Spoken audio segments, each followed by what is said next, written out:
মুহাম্মাদুর রাসূলুল্লাহ সাল্লাল্লাহু আলাইহি ওয়াসাল্লাম। আমার বন্ধুগণ, আমার পর্দার আড়ালের মা এবং বোনেরা, আমি বলতেছিলাম 7 কিসিমের ব্যক্তিকে আল্লাহ রাব্বুল আলামিন আরশের ছায়া তলে জায়গা দিবেন। ওই 7 কিসিমের ব্যক্তি কারা কারা হবে তাদের নাম আমি বলে দিচ্ছি। আমার বন্ধুগণ, হাদিসটা হযরত আবু হুরায়রা রাদিয়াল্লাহু তাআলা থেকে বর্ণিত। আন আবি হুরায়রা রাদিয়াল্লাহু তাআলা আনহু قال سبعة يظلهم الله في ظله يوم لا ظل إلا ظله الإمام العادل والشاب نشأ في عبادة ربه ورجل قلبه معلق في المساجد ورجلان تحبا في الله استماعا عليه وتفرقا عليه ورجل طلبته ذات منصب وجمال فقال إني أخاف الله ورجل تصدق إخفاء حتى تعلم شماله ما تنفق بيمينه ورجل ذكر الله خاليا ففازت عينه أو كما قال عليه الصلاة والسلام।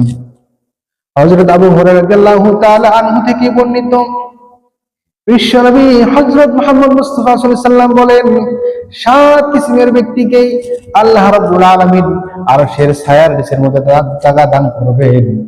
ইয়াজিল্লুহুমুল্লাহু ফি জিল্লিহি, আল্লাহর আরশের ছায়া ব্যতিরেকে কোনো ছায়া ওই দিন থাকবে না। আল্লাহর আরশের ছায়া ছাড়া কোনো ছায়া থাকবে না। আল্লাহ রাব্বুল আলামিন ওই দিন বান্দাকে 7 কিসিমের বান্দাকে পছন্দ করে করে আল্লাহর আরশের ছায়ার নিচের মধ্যে আল্লাহ পাক জায়গা দান করবেন। প্রথম ব্যক্তি হচ্ছে, 1 নম্বরে হচ্ছে আল ইমামুল আদিল, ন্যায় পরায়ণ বাদশাহ। যে বাদশাহ ইনসাফদার বাদশাহ হবে, দুনিয়ার মুখে যে ইনসাফের সাথে তার দায়িত্বকে পালন করবে, তার যোগ্যতাকে পালন করবে। চাইছে দেশের মন্ত্রী হোক, এমএলএ হোক, সেই কিসিমের লোক হোক, আর দেওয়ানি হোক, আর নিজের বাড়ির দেওয়ানি হোক, বা নিজের বাড়ির গার্জিয়ান হোক। এখানে আল ইমামুল আদিল দ্বারা শুধুমাত্র দেশের বাদশাকে বোঝানো হয় নাই, নিজের ফ্যামিলির মধ্যে, নিজের পরিবারের মধ্যে যে হেডম্যান হবে, যে সর্দার হবে, যে অভিভাবক হবে, তার কথাও বোঝানো হয়েছে এখানে। যদি সে ইনসাফের সাথে তার ফ্যামিলির মধ্যে ফ্যামিলি মেনটেন না করে, তার ফ্যামিলির মধ্যে, তার পরিবারের মধ্যে যদি সে ভালো আচরণ না করে, তাদের খান খোরাক কাপড় ইত্যাদি তাদের যদি দেখভাল না করে, আল্লাহ রাব্বুল আলামিন কাল কিয়ামতের দিন তাদেরকে ওই আরশের ছায়া তার কপালে জড়বে না, নসিব হবে না।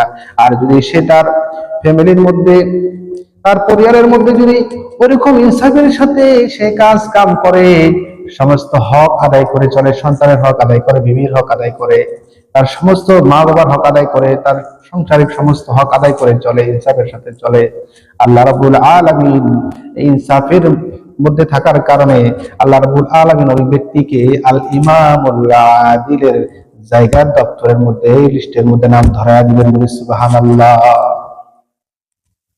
আমার বন্ধুগণ, এই জন্য আমাদের কি আল ইমামুল আদিল হতে গেলে আমাদেরকে ইনসাফদার বাদশাহ হতে হবে, ইনসাফ ওয়ালা হতে হবে।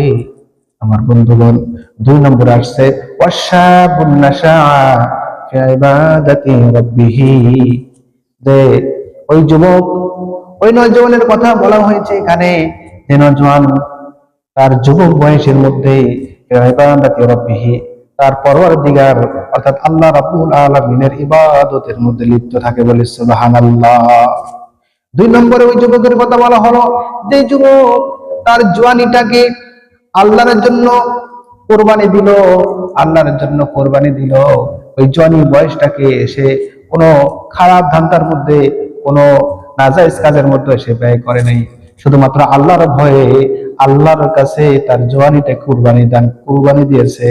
আল্লাহ রাব্বুল আলামিন খুশি হয়ে 2 নম্বরে ওই যুবককে আল্লাহর আরশের ছায়ার নিচের মধ্যে জায়গা দান করবেন। বলি সুবহানাল্লাহ। 3 নম্বরে আসছে ওই ব্যক্তি রাজুলুন মুআল্লাকুন ফিল মাসাজিদ ওয়া রাজুলুন কলবুহু মুআল্লাকুন ফিল মাসাজিদ। 3 নম্বরে ওই লোককে বোঝানো হয়েছে যে লোকটা মসজিদের সাথে এমন একটা সম্পর্ক রাখে, কলবু মুআল্লাকুন ফিল মাসাজিদ, যেন তার দিলটা মসজিদের মধ্যে লটকিয়ে থাকে। তার অর্থ হচ্ছে, তার মানা হচ্ছে, তারটা বোঝা যাচ্ছে যে লোকটা মসজিদের মধ্যে আসে, নামাজ পড়ে যখন বাড়িতে চলে যায় তার দিলটা মসজিদের মধ্যে থেকে যায়, বাড়িতে থাকে কখন সময় হবে, কখন নামাজের টাইম হবে, এই ধান্দার মধ্যে সব সময় তার সময় কাটায়। ওই ব্যক্তিকে বলা হয়েছে ওয়ারাজুলুন কলবুহু মুআল্লাকুন ফিল মাসাজিদ, যে ওই ব্যক্তি যে মসজিদের মধ্যে তার দিলকে লটকে রাখে, মানে সব সময় মসজিদের মধ্যে তার দিলটা লেগে থাকে। 4 নম্বরে বলা হয়েছে ওয়ারাজুলান তাহাব্বা ফিল্লাহি ইজতামা আলাইহি ওয়া তাফাররাকা আলাইহি। 4 নম্বরে বলা হইতেছে ওই ব্যক্তি, ওই দুই ব্যক্তি, যে দুই ব্যক্তির মাঝখানে শুধুমাত্র মুহাব্বত হয় আল্লাহর জন্য। কিসের জন্য? আল্লাহর জন্য মুহাব্বত হয়। ওয়া তাফাররাকা আলাইহি, এবং আল্লাহর জন্য তাদের মধ্যে জুদাই পয়দা হয়, তাদের মধ্যে মানে আলাদা তারা হয়ে যায়, একে অন্যের কাছ থেকে আলাদা হয়ে যায় একটাই কারণে, শুধুমাত্র আল্লাহর জন্য। তার মানে আল্লাহকে রাজি খুশি করার জন্য তারা দুস্তি করে, আর আল্লাহকে রাজি খুশি করার জন্য তাদের আপসের মধ্যে তারা শত্রুতা করে। আমি পূর্বে একটা হাদিস বলেছিলাম, হাদিসটার মধ্যে একই কথা। বিশ্বনবী বলেছেন যে মুকাম্মাল ঈমান ওই ব্যক্তির কাছে পাওয়া যাবে যার মধ্যে 4টি আলামত পাওয়া যাবে, তার কাছে ঈমান মুকাম্মল হওয়ার একটা প্রমাণ পাওয়া যাবে। 4টি আলামত হচ্ছে মান আহাব্বা লিল্লাহ ওয়া মান আবগাদা লিল্লাহ ওয়া মান আতা লিল্লাহ ওয়া মান মানা লিল্লাহ ফাকাদ ইসতাকমালাল ঈমান। এই 4টা আলামত যদি কোনো ব্যক্তির কাছে থাকে, তাকে মুকাম্মল ঈমানওয়ালা হিসেবে বিশ্ব নবী ঘোষণা করে দিয়েছেন। বলি সুবহানাল্লাহ। আমার বন্ধুগণ, এই জন্য আল্লাহর জন্য ভালোবাসতে হবে, আল্লাহর জন্য দুশমনি করতে হবে, আল্লাহর জন্য দিতে হবে, আল্লাহর জন্য দেওয়া বন্ধ করতে হবে। এটা শুধু আল্লাহর জন্য করতে হবে, নিজের নফসের জন্য নয়। নিজের নফসের জন্য করলে সেটা হবে না। এই জন্য আমার বন্ধুগণ, আমাদেরকে আল্লাহর জন্য এগুলো কাজ করতে হবে। এই জন্য 4 নম্বরে বলা হলো ওয়ারাজুলুন তাহাব্বা ফিল্লাহি ইজতামা আলাইহি ওয়া তাফাররাকা আলাইহি। দুই ব্যক্তির মধ্যে শুধুমাত্র সম্পর্ক মহব্বত হয় আল্লাহর জন্য, এবং শুধুমাত্র তাদের মধ্যে সম্পর্ক চিহ্ন হয় শুধুমাত্র আল্লাহর জন্য। 4 নম্বর ব্যক্তি গেল।